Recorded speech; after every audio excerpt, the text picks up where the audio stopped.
That was that early slate witching hour madness. I think it was kind of, there's about 40 games we can talk about there. Yeah, Seahawks Steelers was a battle. Patriots Dolphins was a sloppy steak battle. 49ers Saints went to the wire. Jags Bengals went to the wire, which we'll talk about throughout this show. But the really kind of the piece de resistance of that morning slate was Giants Cowboys going into overtime with 99 passing plays, 984 total yards. Russell Wilson finished with 450 passing yards, 3 touchdowns, partying like it's 2009.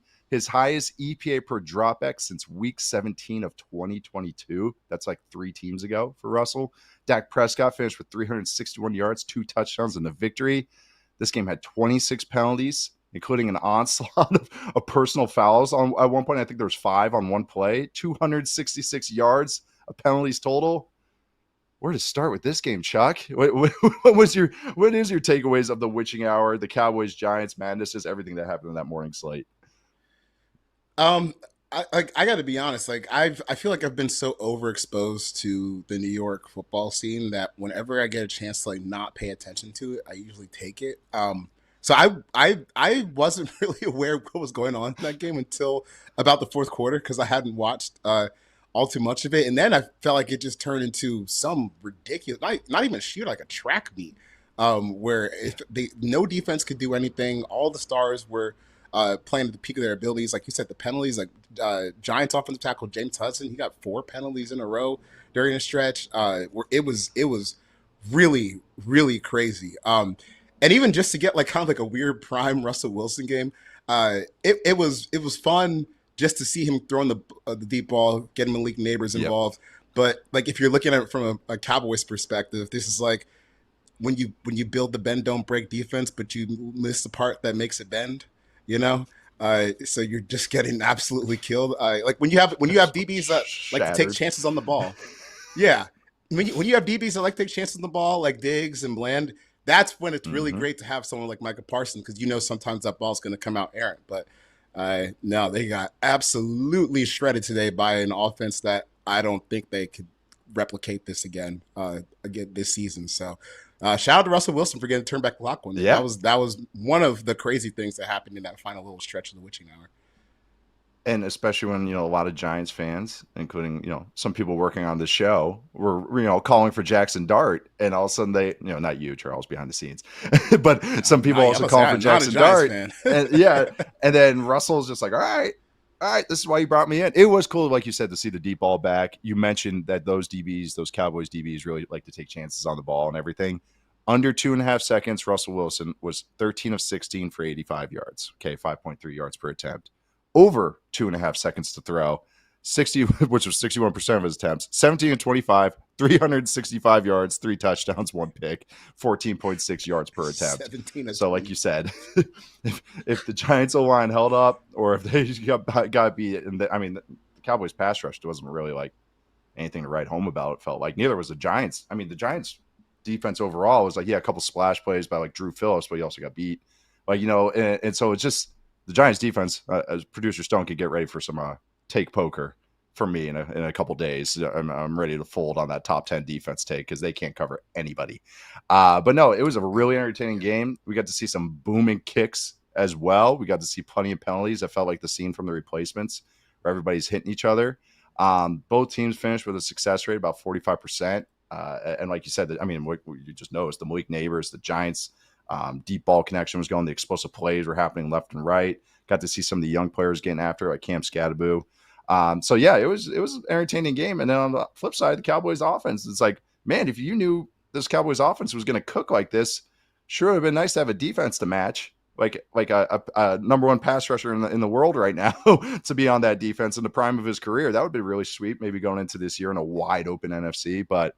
We're going to talk more about this morning slate of games because it was just like so much to pick from, so much to choose from, including, I can't even mention because it didn't really matter for the witching hour because this team might have heard me maybe saying some stuff, and I immediately put my foot in my mouth about John Morton. That we're getting on to high number 2. The Lions offense explodes. We debut a segment called Dog of the Week, and that dog is in the shelter right now. that was we're not taking that one back out. Lions blew them No. out of the water. This could have been a low too, like Bears defense low, because I thought the Bears offense actually had some nice stretches there, especially in the first half. DeAndre Swift should be benched for life. But I thought the Lions offense just was like, oh, this is great. This is fantastic. This is what we expected. Ton of play action, tons of Amon-Ra St. Brown across the middle. But watching this game, what do you think about the Lions? Is this kind of more what you expected going into this year? Um, I guess I got to say yeah, because I didn't really expect them to be like I guess as bad as they were versus Green Bay, but Right. what Green Bay I might be a don't I need to wagon. look up where it finished. Green Bay might be the real deal, man. That defense, Yeah. oof, we'll be talking about that a bunch this season. But replicate replicating something like this would be almost impossible. Like what the Lions did today, it just makes me want to talk about the Bears. Like for the first one of the striking things I remember seeing today, like as the game was happening, was at the end of the third quarter, going to the fourth, the Lions were averaging 9.5 yards per play. Per play. They Like finished through at three quarters, 8.8. they have four. That's ridiculous. Like that's literally video game stuff. Like if someone did that to Uh-huh. you in a video game, you're like, I'm not playing this again. This is ridiculous. That's trash. That's cheese. But through three quarters, they ran 48 plays for 456 yards. They were averaging almost 13 yards an attempt. Success rate is 55%. I mean, just a complete beat down. And I just wonder, like That's when disappointing. stuff happens like this for the Bears, how do you let Yeah. this spiral this out of control? Because I just don't think, and I know obviously I'm dead wrong in the top 10 defense take for the Bears. Top 10 defense don't let that happen ever. But I just feel like they have a little bit more talent here than you would expect with some of these results. I know some people said they're missing Jalen Johnson. Okay, Hmm. 52 points though, But 9.5 yards per play. Like that's really bad. It's really bad. yeah, I should maybe notice Coward Gordon not being out. And it's like, where's Amon-Ra St. Brown like to work? Oh, yeah. And then how Amon-Ra St. Brown finish? Oh, 9 catches, 11 targets, 115 yards, 7 rushing yards, 3 touchdowns. And I bet you if I looked up his route tree right now, not even the ones that he was targeted on, it was the same over route over the middle. Play action, over route, play action, over route. I was just, I know, I was kind of, the Bears, the offense or defense just felt defanged.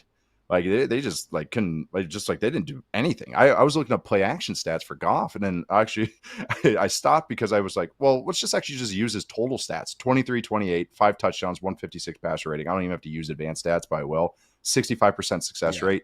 We were freaking out about Fields last week, and his success rate, and that was with all the scrambles. This is just working from the pocket and chucking it. Like you mentioned the yards per play. Oh, I'm so glad they shared this throwing chart because Goff was on one today. He wasn't sacked the whole day. 52 points on 58 plays. Like it felt like the Wisconsin teams I got to play with. Like it really did. They're shredding them on everything. Like anything they want. 45% rushing success rate. Jameer Gibbs is doing stuff. David Montgomery got in the action. But no, this is what it did. It felt like Ben Johnson didn't even leave. It was like John Morton was like, okay, all right, no, I'm back to like what's working. I thought the O line did a good job. But yeah, the Bears defense was just like, I got to rewatch it and be Yeah. like, was it predictable? Was it just like nobody winning? Like it was those DBs being out, like really hindering, obviously a little bit, but I thought they'd have better pass rush. It just was not explosive for a defense, if that makes sense. I have a very small sample size John Morton take that I was thinking about as this game was going on. He might be like very sensitive to game flow as far as what he's calling. Mm-hmm. Like maybe a little bit more Mm-hmm. sensitive than Ben Johnson was because today that was the front runners offense, man. Like like once they got the lead, they're running the ball. They had the play action stuff working off Mm-hmm. it, but I felt like versus the Packers, like once it started to get down a little bit. He was like, okay, I'm Turtle going up. back to what I know from the past. We're just going to drop back. Mm-hmm. We're going to get after it. And I think you kind of saw two extremes of what he was willing to do on a Sunday. And obviously it's going to lie in the middle as it goes along. But I was just noticing like, okay, so when he's up, like they'll run all the stuff you saw from Ben Johnson last year. When it's down, maybe we don't know yet. So I'd be keeping tabs on that and just how he calls games in relation to what the score is. Yeah, I think that's maybe a good point that maybe it's just the highs can still be there for this line. I mean, it's just they have so many good players that's always just the argument against it. Yeah. It's like you Yeah. can't. It's like there's an analogy about jockeys and horse racing. Like a good jockey might not win you a race, but they can't lose it. And it's almost like the opposite for coaches or like a bad coach. Like they can lose you the game. So maybe it's just like you say that game script can really affect them. There might have some more might be more volatile this year, but still have the highs, but maybe just have lower lows. So maybe that's what it is. I'm just trying to figure out the lines because I watched the defense. That first touchdown, Roman Dunze had a great game. And the first touchdown he had on the crossing route, that's what I was kind of getting after with the Lions defense, which is actually even more worrisome to me now because they just have busts. Mm-hmm. It's not just like guys losing, it's just guys busting. And they're not running like crazy stuff where it's like, oh, you have to match this. It's just straight man coverage.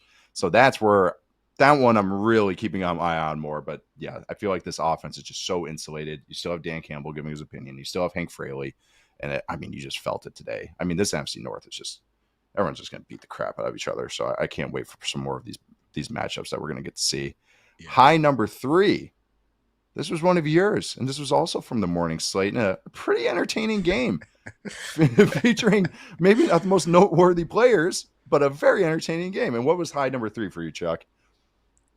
I'm giving this one to Kyle Shanahan just because I know it had to bring him some joy to finally get that Mac Jones game that we know he craved back when they traded the 3 first-round picks for Trey Lance. And it's funny how the circle works and now we're yeah, exactly. But it's funny because I was I kind of like had an eyeball in this game, partly because of what you said, not too many. The most interesting game I think of the weekend, and then every time I look, like Mac Jones had pretty solid stat line. Finished 26 for 39, 279, 3 touchdowns, no picks. Probably the most efficient game he's played since his rookie year, if I had to guess. Yeah. It's been a minute for him now. So it's just funny to see like when even as a supporting cast, clearly is not like as dominant as it was in the past. Kyle is still capable of just throwing just any old quarterback in there some weeks and drawing up a game plan. And I know the Saints are not the toughest opponent. Their defensive line is really not what it used to be, but still, like a lot of teams, they can't bank on, okay, well, we got our backup quarterback against a bad team. You still don't know how it goes. And then when Kyle Shanahan rolls out Mac Jones with a diminished supporting cast based on what we've used to in the past, they still go out and they score, and he has a really efficient day throwing the ball. So I just found that funny, and just another reminder that even if things get tough for some more talented people in the league, like they'll still show you why they are considered that. Looking at Patrick Mahomes, they're good minds. That was a tough one today. Honestly, some of the good coaches are more fun to watch when they have lesser talent, or in theory, lesser talent, like perceived. In theory, you are playing. Yeah, I mean, Mac Jones, it was like a multiverse version of like the usual 49ers like cast of characters. So it was like they should be wearing like mustaches or something. But it was like, so Mac Jones said Brock Purdy, you got Luke Farrell and Jake Tongs, I believe his name is, but they did their best impression of like Purdy to Kittle at moments. Juszczyk was out, I believe, for a minute, and then you got Kendrick Bourne catching passes. Juwan, what you mentioned though, like your whole point, kind of going like, hey, Shanahan can really dial him up. There was a couple today, especially to CMC. I had that same thought. Like the designer plays are just so great always with Shanahan. We think of all the run game stuff, but then he has these pass plays that's like they know how to kind of get the coverage they want because they check plays, but then they just kind of manipulate it perfect. So the CMC receiving touchdown, they had him at the number 3 spot, so basically like a tight end. And so it's him, Pearsall at the slot, who's usually an outside receiver, Juwan Jennings on the outside. It's like just, okay, that's an interesting trio over there on the 3-by-1 side. Then it's CMC runs like an out route. It wasn't like a deep out route, but kind of middle out route. Pearsall's in the slot, runs a dig route. And all that does is it splits the coverage because it just gets 2 guys working opposite leverage. And it's like not that overly complicated, but it's just like getting the right players in the right spots and just like, because, okay, CMC's in the slot or in number 3 spot, the defense then gets more basic. So, okay, boom, we got the coverage we want. Then we're going to run this play. Okay, it's going to split the coverage. Boom, touchdown. I thought that was so cool. And then he had like a 3rd and 10. CMC's running a comeback from the backfield. Like the Jennings. Like, I mean, just stuff where it's like, yeah, you can do it on a whiteboard, but like he just goes up and like they do it. And it helps when you have Christian McCaffrey. But then, and then the last one, like the Jennings TD throw, that's where I was like, hey, Mac Jones, that was a hell of a throw. It was a bender like on 3rd and 10 against a disguised cover 2. And so like that's the thing, we talked about it on the previous show. It's like Mac Jones can get it done. Maybe the cast of characters isn't the super friends like it's been, but I mean, it's not too bad. You know, maybe it's like It's Guardians of the not terrible, Galaxy or right? something. Yeah, Right. I know. Yeah, it's just like the lesser Guardians of the lesser Galaxy. version, you know, the Yeah. outcast I version, but it works. Yeah, I thought one thing that's been kind of cool to see, like as Shanahan, you talk about like the guys who are actively seeing things change in their team and like adapting their play calls to. I think Shanahan's done a good job like adapting this Christian McCaffrey receiving game to like who he is as an athlete now, because he's not the guy that has like the burning speed that he used Yeah. to, where like, once he get loose, he could catch a crease and then off for 60 Hmm. yards. Doesn't quite have that speed anymore after the injuries, but still has a lot of the short area stuff. And I thought they did a good job of like allowing him to like take advantage of that instead of maybe where you saw a wheel route in the past as a comeback now because he can get off a little bit easier instead of having to burn it deep. So Yeah, I that's a like great what point. Shanahan's doing again. It's pretty cool. I know, and yeah, I mean, we're not talking about them, but like you watch the Rams today, and it's like, oh yeah, these good play callers, they're really fun to watch every week, even if it doesn't matter who's out there. So that's a great point. That's a really good point about the kind of like his speed and explosiveness and stuff. So